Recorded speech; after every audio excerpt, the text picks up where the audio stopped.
Assalamualaikum. Waalaikumsalam warahmatullahi wabarakatuh. Selamat pagi semuanya. Pagi, Pak. Bagaimana kabarnya hari ini? Sehat. Ya, alhamdulillah. Baik, sebelum kita memulai pembelajaran hari ini, alangkah baiknya kita berdoa supaya apa yang kita laksanakan bermanfaat. Silakan ketua kelas untuk memimpin doa. Baiklah teman-teman, sebelum kita mulai pelajaran pada pagi hari ini, alangkah baiknya kita berdoa terlebih dahulu. Berdoa sesuai kepercayaan dan agama masing-masing. Berdoa mulai. Berdoa selesai. Selanjutnya saya akan memeriksa kehadiran Ade Salyu Cahyani, ya, Azra Nahalia, Al Rizky, Andrean Saputra, Wawan Ergo, Widya Puspitasari, ya, Wulan Dari. Oke, baik. Hari ini semuanya hadir ya. Sebelum kita melanjutkan pembelajaran, silakan dilihat dulu di bawah kursi tempat dudukmu itu masih ada sampah atau tidak? Ya, bersih. Sudah bersih? Yakin sudah bersih?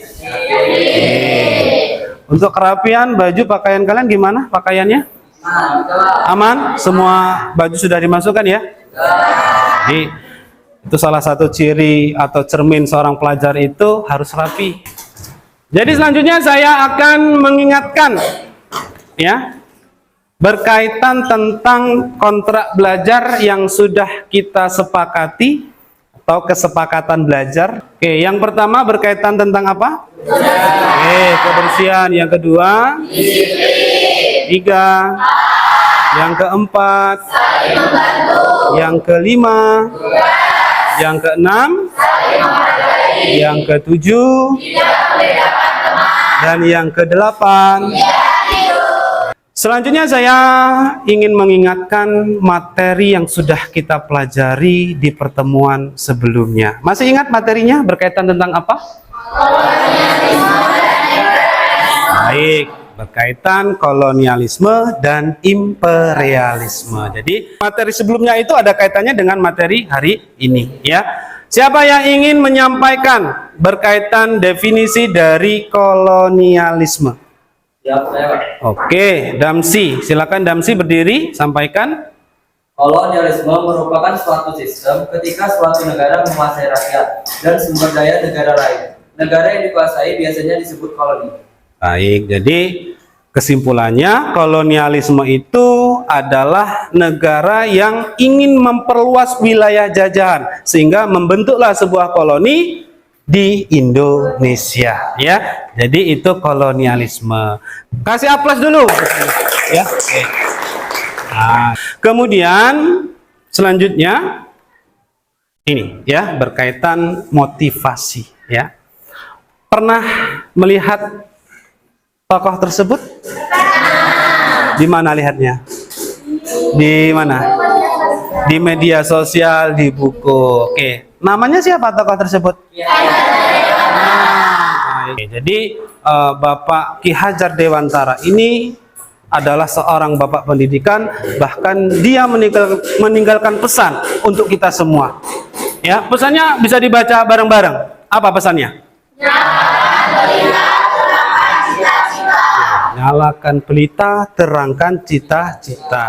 Maka daripada itu, tolong ya belajarnya yang betul-betul belajar. Ya, niatkan dari rumah datang ke sekolah itu untuk belajar. Oke, selanjutnya berkaitan tujuan pembelajaran. Nah, nih ya, tujuan pembelajaran hari ini ada 3 poin.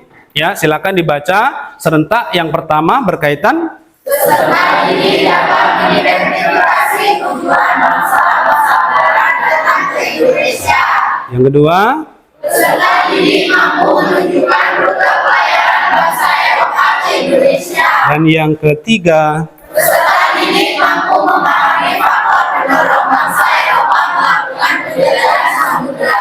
baik. Kemudian berkaitan strategi pembelajaran yang hari ini kita akan laksanakan. Nanti saya minta saya buat sebuah tampilkan sebuah video, dari video itu kalian mengamati ya, kemudian di akhirnya nanti ada LKPD.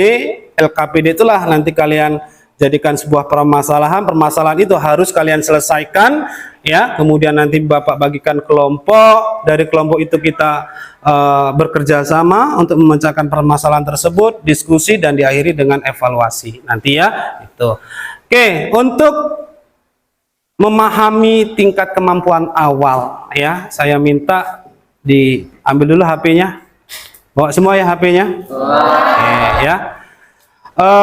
Kemampuan awal ini bertujuan nanti apa yang kalian pahami tentang materi, dan ini ada kaitannya dengan pembagian kelompok nanti ya.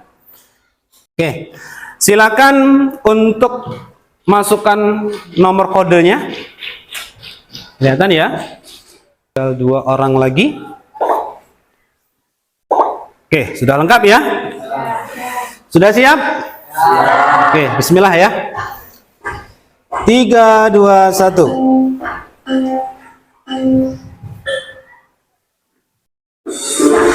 Oke, silakan dibaca berkaitan soal-soal tersebut dan pilih salah satu. Menurut kalian benar-benar itu jawabannya. Oke, selesai ya, waktunya sudah selesai. Baik, jadi hasil dari evaluasi ya, peringkat pertama dipegang oleh Asvina, kemudian ada Seli, dan yang ketiga ada Wawan Ergo. Oke, semuanya tepuk tangan dulu ya. Sebelumnya coba sebutkan siapa yang sudah paham tentang negara-negara yang pernah masuk ke Indonesia. Siapa yang berani menjawab? Oke, silakan. Portugis itu yang pertama ya. Portugis. Oke. Yang kedua Spanyol. Spanyol. Yang ketiga Inggris. Inggris. Yang keempat Belanda. Yang keempat Belanda. Oke, kasih tepuk tangan ya. Nah, ini materi yang mau kita pelajari hari ini ya. Diawali dengan alasan penjelajahan bangsa Eropa menuju ke Indonesia atau Nusantara. Jadi kalau kita lihat dari beberapa poin ini ya, salah satu alasan tujuan orang-orang Eropa datang ke Indonesia itu berkaitan dengan rempah-rempah ya. Lanjut, simak video yang saya tampilkan ini ya. Jadi tolong nanti disimak betul, ditulis poin-poin pentingnya ya, diamati berkaitan tentang videonya.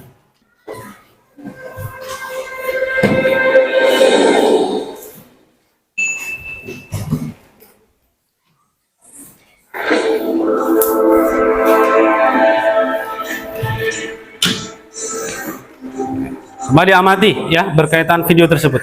Semakin kepada penduduk atau oleh berasal dari negara adalah bangsa Eropa. Ya, jadi itu tadi kesimpulan dari materi yang sudah saya sampaikan ya. Salah satu negara Eropa yaitu bangsa Portugis ya, yang melakukan penjelajahan hingga apa saja yang dilakukan tadi. Bisa dipahami ya?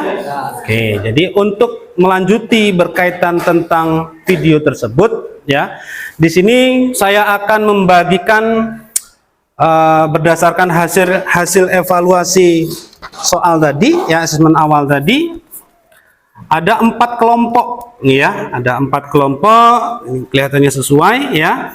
Jadi ada kelompok 1, ingat ya, nama kelompok 1 ini kelompok Portugis ya. Kemudian kelompok 2 namanya Spanyol ya, kelompok 3 ada Inggris, dan kelompok 4 ada Belanda ya, sesuai dengan pembahasan kita. Jadi ada 4 negara Eropa yang pernah menjajah bangsa Indonesia. Oke, selanjutnya saya akan membagikan LKPD-nya. Silakan diamati LKPD tersebut ya. Adapun pertanyaan silakan ditanyakan, jangan malu-malu. Kelompok 2, kelompok 3, dan kelompok 4 ya. Nah, nanti hasil lembar kerja peserta didik ya, itu kamu sampaikan di dalam karton ini ya. Jadi sesuai dengan pembahasan kalian masing-masing, dan jangan lupa dibagi job kalian masing-masing berkaitan tugasmu apa ya. Bisa dipahami? Oke. Ini kelompok 1 ya, pakai yang hitam saja ya. Mari tarik. Nah, oke. Silakan berdiskusi berkaitan LKPD yang sudah saya berikan. Ingat ya, kalau masih ragu, silakan angkat tangan mewakili daripada masing-masing kelompok untuk bertanya. Kelompok 2 gimana? Ya, boleh. Ya, Yang mana? Ya, nanti dibaca semua, ya. Dibaca, kemudian analisis daerah ini nanti kamu tunjuk berkaitan bagaimana rutenya, rute pelayarannya, ya, sesuai dengan sub soalnya itu. Untuk perlengkapan alatnya semua dibawa ya. Kemarin sudah saya sampaikan, silakan untuk membawa banyak perlengkapan seperti lem, ya, yang memanfaatkan gunting ya, gunting dipakai nanti ya. Yuk cari referensi, ya, cari referensi. Oh, ini contohnya ya. Wah, keren nih. Ya, oke. Ya, cari referensi lain ya di buku atau di internet ya. Ya, inilah. Tulisannya jangan kecil-kecil ya, pakai spidol ya. Yang kalau nggak punya spidol ini, saya punya spidol nih. Siapa yang nggak punya spidol? Nih, ya. Nih, ada spidol nih. Ya. Ini, wah, udah banyak spidolnya ya. Ini ada enggak spidol? Ada ya? Oke. Ini perlu nggak spidol? Nah, ya. Kelompok 2 selesai, kelompok 3 selesai, kelompok 1 yuk tinggal nunggu kelompok 4 bentar lagi ya nih. Oke, jadi gimana? Sudah selesai semua belum? Nah, kalau sudah selesai, sebelum kita melakukan presentasi masing-masing kelompok ya, saya akan melakukan ice breaking dulu ini kita semua ya. Oke, semuanya berdiri, semuanya berdiri. Oke, ya. Jadi ikuti gerakan saya ya, termasuk apa yang saya lakukan tolong diikuti ya. Buka mulut, tertawa 3 kali. Nanti ya. Dilanjutkan yang kedua, buka mulut, tertawa 2 kali. Ya. Yang ketiga, buka mulut, tertawa 1 kali. Buka mulut, tertawa tanpa suara. Oke, paham ya? Silakan diikuti dengan gerakan tepuk tangan ya. 3, 2, 1. Buka mulut, tertawa 3 kali.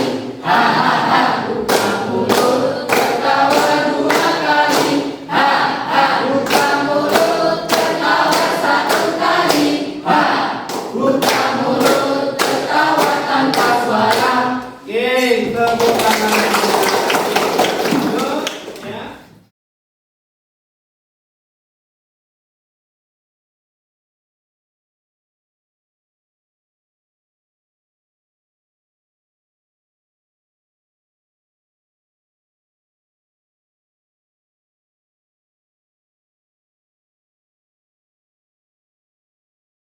Selamat pagi teman-teman. Pagi. Kami dari kelompok 1 akan menyampaikan materi tentang mendorong penjelajahan samudra.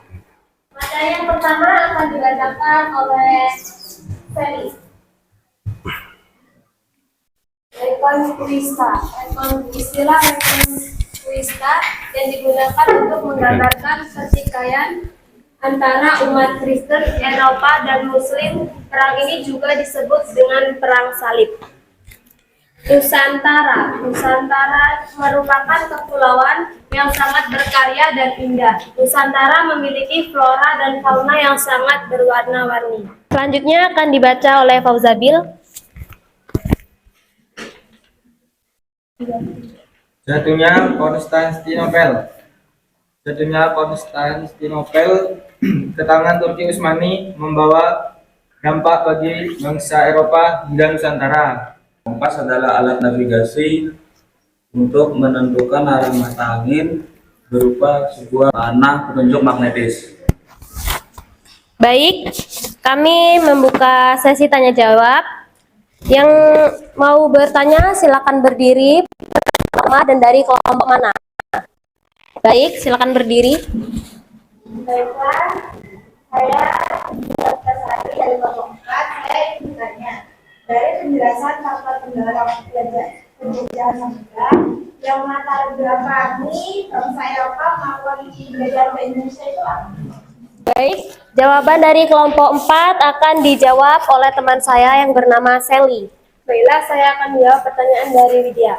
Kan tadi pertanyaannya, apa yang melatar belakangi bangsa Eropa melakukan penjelajahan ke Indonesia? Nah, jawabannya latar belakang bangsa Eropa ke Nusantara itu bermula dari berdagang hingga mencari rempah-rempah. Hal itu karena dipengaruhi oleh jatuhnya kota Konstantinopel ke tangan Turki Utsmani.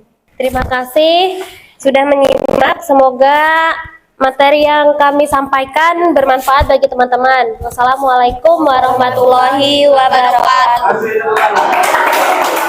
Oke, sambil saya memberikan evaluasi ya berkaitan kelompok 1 tadi yang sudah dijelaskan berkaitan tentang faktor pendorong bangsa Eropa masuk ke Indonesia. Jadi salah satu faktor pendorongnya jatuhnya wilayah Konstantinopel. Assalamualaikum warahmatullahi wabarakatuh. Waalaikumsalam warahmatullahi wabarakatuh. Perkenalkan, kami dari kelompok 2 ingin mempresentasikan hasil materi kami. Di sini adapun latar belakang bangsa Portugis dan Spanyol ke Indonesia, yaitu adapun peristiwa yang melatar belakangi penjelajahan samudra oleh bangsa-bangsa Eropa, termasuk Spanyol dan Portugis, yakni runtuhnya Konstantinopel akibat serangan Turki Utsmani pada tahun 1453 Masehi, sehingga terputuslah jalur perdagangan rempah-rempah mereka.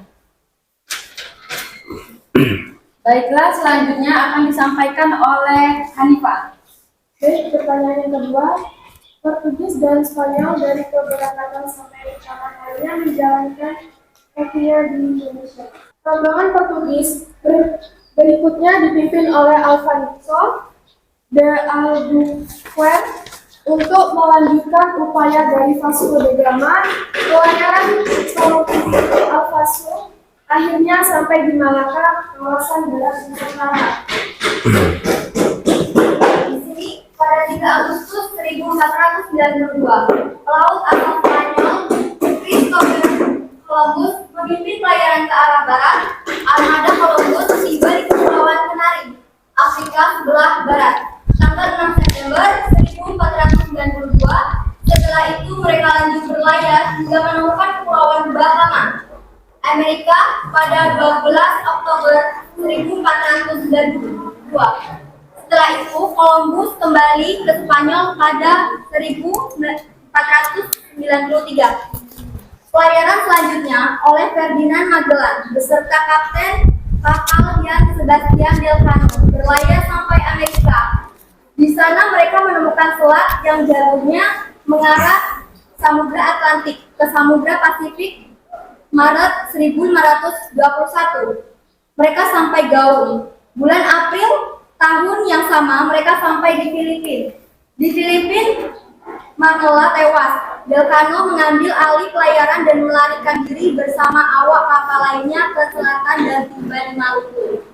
Dari sini, rekan saya Rizky dan Dansi akan menjelaskan rute perjalanan Portugis dan Spanyol ke Indonesia. Inilah rute pelayaran Spanyol datang ke Maluku.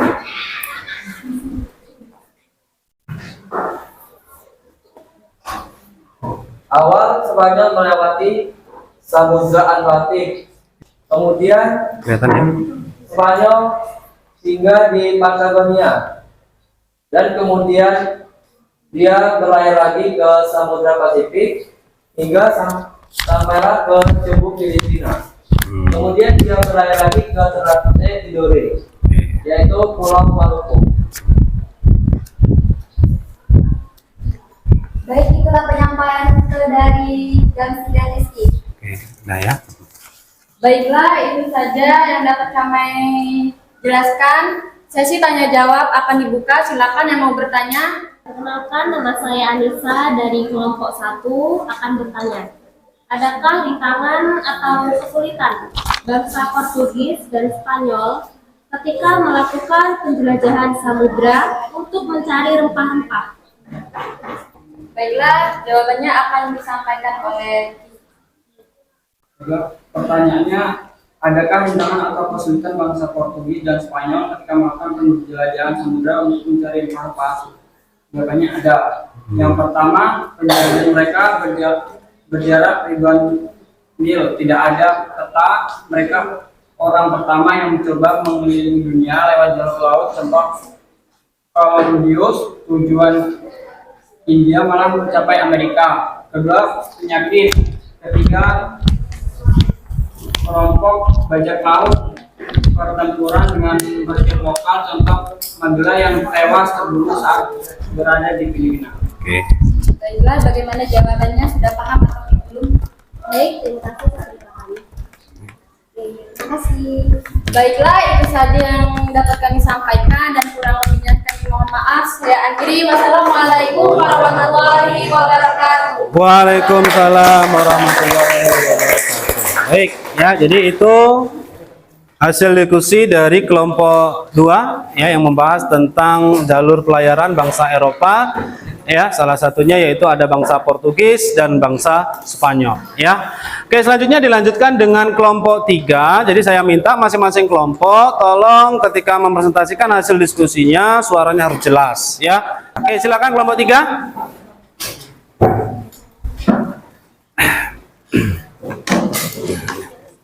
Assalamualaikum warahmatullahi wabarakatuh. Waalaikumsalam warahmatullahi wabarakatuh. Selamat pagi teman-teman. Pada kesempatan kali ini kami akan mempresentasikan tentang perjalanan bangsa Inggris dan Belanda. Kami dari kelompok 3 yang terdiri dari 5 orang. Saya sendiri Azrana Kailausna sebagai moderator dan rekan saya Ade Solisani sebagai pemateri. Saya Astina Lutfi sebagai pemateri. Saya Wan Irgo sebagai pemateri. Saya Andrean Saputra.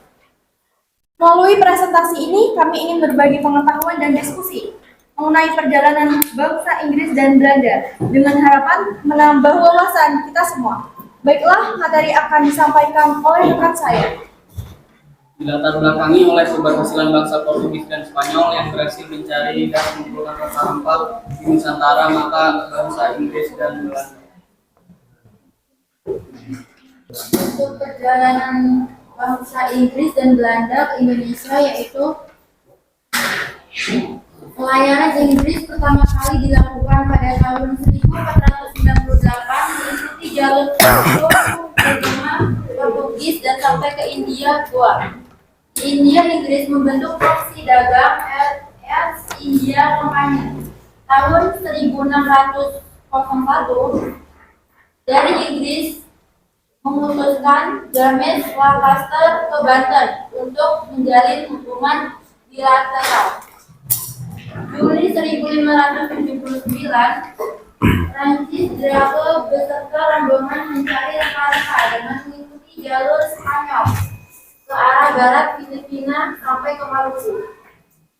Untuk Belanda pertama kali masuk ke Nusantara pada tahun 1599 di bawah pimpinan Cornelis de Houtman dengan berlayar langsung dari Belanda lewat Samudra Atlantik sehingga ke Tanjung Harapan, kemudian melewati Samudra Pasifik.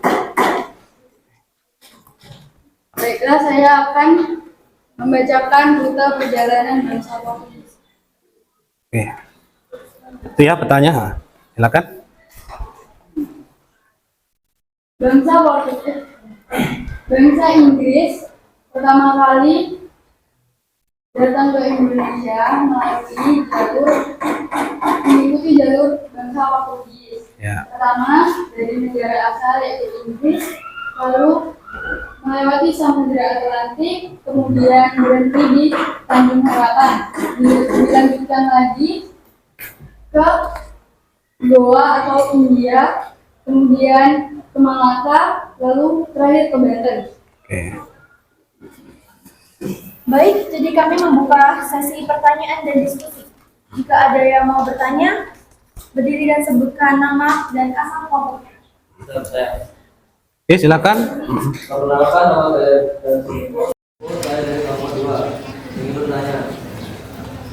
ketika sampai ke Indonesia, kebijakan-kebijakan apa saja yang diberikan Belanda dan Inggris di daerah Nusantara? Baiklah, pertanyaan akan dijawab oleh rekan saya yang bernama Andrea. Inggris bernegosiasi dengan pemerintah Banten untuk berdagang rempah-rempah dan mendirikan perusahaan EIC.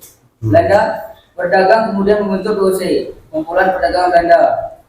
Terus pelayaran Honggi berdagang dengan kapal yang dilengkapi meriam. Bagaimana Darcy? Terima kasih. Terima kasih atas perhatiannya. Kami akhiri wabillahi taufiq wal hidayah. Wassalamualaikum warahmatullahi wabarakatuh. Oke, kasih tepuk tangan untuk kelompok 3.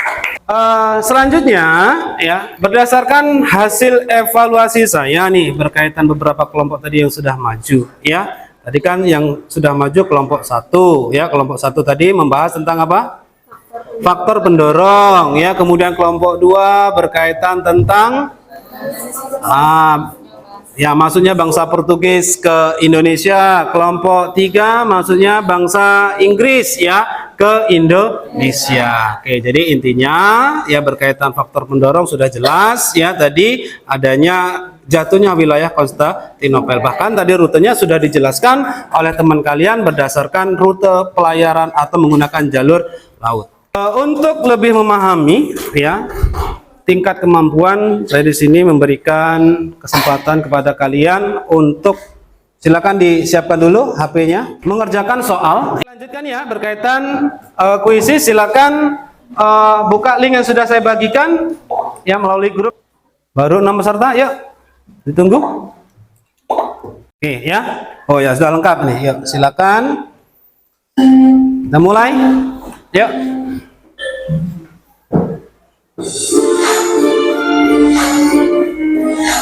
Waktu terus berjalan. Manfaatkan waktu dengan baik. Oke, waktu sudah selesai. Kita berhentikan, kita lihat hasilnya. Baik, jadi untuk nomor 1 ada Asvina, Wawan nomor 2 dan Gaza nomor 3. Saya minta kasih tepuk tangan yang meriah untuk kegiatan hari ini ya. Oke, ya. Jadi kegiatan hari ini sudah berjalan dengan baik ya, jadi lebih ditingkatkan lagi semangat belajarnya ya untuk pertemuan-pertemuan yang akan datang. Oke, kemudian saya minta refleksi untuk kegiatan pembelajaran hari ini. Gimana menurut kalian refleksinya? Apakah belajar kita ini menyenangkan atau gimana? Menyenangkan ya. Oke, kemudian selain menyenangkan apa nih refleksi untuk kegiatan belajar hari ini? Mudah dipahami ya. Selanjutnya apa? Ada lagi? Oh, ceria. Baik ya, terima kasih. Jadi mudah-mudahan pembelajaran selanjutnya lebih mudah dipahami lagi, lebih ceria lagi ya.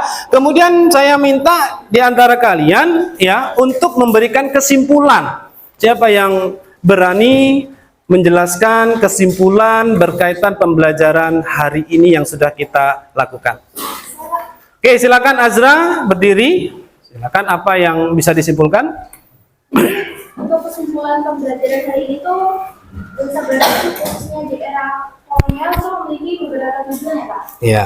Nah, tujuan utama dalam kedatangannya ke Indonesia tuh yang pertama mereka tertarik dengan kekayaan sumber daya alam yang melimpah seperti rempah-rempah yang sangat dibutuhkan di pasar Eropa. Nah, yang kedua tujuan ekonomi juga meliputi pembentukan jalur perdagangan. Untuk faktor pendorong kedatangan bangsa Barat antara lain adalah perkembangan teknologi pelayaran. Secara keseluruhan, kedatangan bangsa Barat ke Indonesia itu didorong oleh kombinasi faktor ekonomi, politik, dan sosial yang paling terkait dengan membawa dampak yang signifikan. Oke, kasih hapus dulu buat si Azra ya. Kemudian untuk pertemuan yang akan datang, tolong dibuka, dipelajari ya. Materi tentang dampak ya, dampak penjajahan yang dilakukan oleh bangsa Eropa terhadap bangsa Indonesia ya. Jadi saya ucapkan sekali lagi terima kasih. Saya akhiri, wassalamualaikum warahmatullahi wabarakatuh.